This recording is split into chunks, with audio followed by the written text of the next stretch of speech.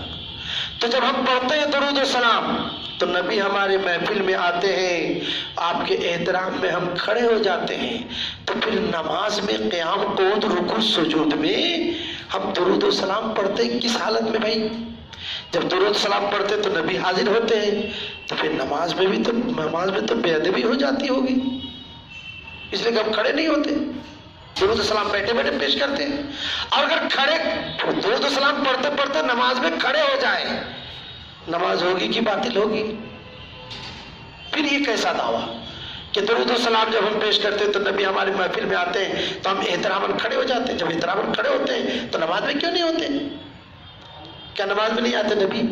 تو کس وقت درود و سلام پڑھنے سے نبی آتے ہیں اور کس وقت درود و سلام پڑھنے سے نبی نہیں آتے ہیں؟ اس کی تو تعین ہونی چاہیے کتاب و سنت کی روشنی میں۔ الغرض یہ کہ اس طریقے سے ربیع الاول کے مہینے میں ہماری بہت سی غلط فہمیاں ہیں، ہماری بہت سی کج فہمیاں ہیں، ہماری بہت سی ناسمجھیاں ہیں، ہمارے بہت سے رسومات ہیں، ہمارے بہت سے خرافات ہیں، ہمارے بہت سے محدثات ہیں، ہماری بہت سی بدعتیں ہیں جو ہم دین سمجھ کر کرتے ہیں، اور اس پر ترائے کہ کوئی سوچنے کی، سمجھنے کی، کتاب و سنت سے روشنی حاصل کرنے کی کوشش ہی نہیں کرتے۔ ہم ان کی مخالفت میں بول رہے ہیں، وہ ہماری مخالفت میں بول رہے ہیں، حقیقت سے کسی کو واسطہ نہیں، سب ایک دوسرے کی مخالفت اور مناورت میں پڑے ہوئے ہیں۔ اس لیے تمام مسلمانوں کو ایک پلیٹ فارم پر آ کر سوچنا چاہیے تھا کہ ربیع الاول کے مہینے میں ہم جو کچھ کرتے ہیں کتاب و سنت کی روشنی میں کہاں تک صحیح کہاں تک غلط ہے، جو صحیح ہے ان کو لیا جائے، جو غلط ہے ان کو چھوڑ دیا جائے۔ اس طریقے سے رسول اللہ صلی اللہ علیہ وسلم کی ہم بھرپور محبت کا اظہار کر سکیں اور اللہ تبارک و تعالیٰ کی اطاعت و فرما برداری کر سکیں۔ اللہ تبارک و تعالیٰ سے دعا ہے پروردگار عالم تو ہمیں ایک بنا، نیک بنا۔ پروردگار عالم ہم سبوں کو صحیح کتاب و سنت سمجھنے کی توفیق عطا فرما۔ پروردگار عالم مسلمانوں کے جو طبقے غلطی میں اور غلط فہمی میں پڑے ہوئے ہیں، پروردگار عالم کو صحیح سمجھنے کی توفیق عطا فرما۔ پروردگار عالم ہمارے عقائد میں درستگی عطا فرما، ہماری عبادتوں میں درستگی عطا فرما، ہمارے اخلاق و کردار میں درستگی عطا فرما، ہمارے معاملات میں درستگی عطا فرما، ہمیں ہماری جسم و جسمانیت کے طور پر ہمیں درستگی عطا فرما، صحت و عافیت سے ہمیں نواز دے۔ پروردگار عالم ہم میں جو پریشان ہیں ان کی پریشانی کو دور فرما۔ پروردگار عالم جو بیمار ہیں ان کو بیماری سے شفا عاجلہ کامل عطا فرما۔ پروردگار عالم پوری دنیا کے مسلمانوں کی جان مال عزت آبرو کی حفاظت فرما۔ پروردگار عالم پوری دنیا کے مسلمانوں کو دنیا میں چین سکون اطمینان کی زندگی عطا فرما اور آخرت میں بھی چین سکون اطمینان کی زندگی سے ہمکنار فرما۔ پروردگار عالم جب تک ہم جئیں دنیا میں ایمان پر جئیں، اسلام پر جئیں، اور جب ہماری موت ہو تو اسلام پر ہماری موت ہو۔ آمین۔ وآخر دعوانا ان الحمدللہ رب العالمین۔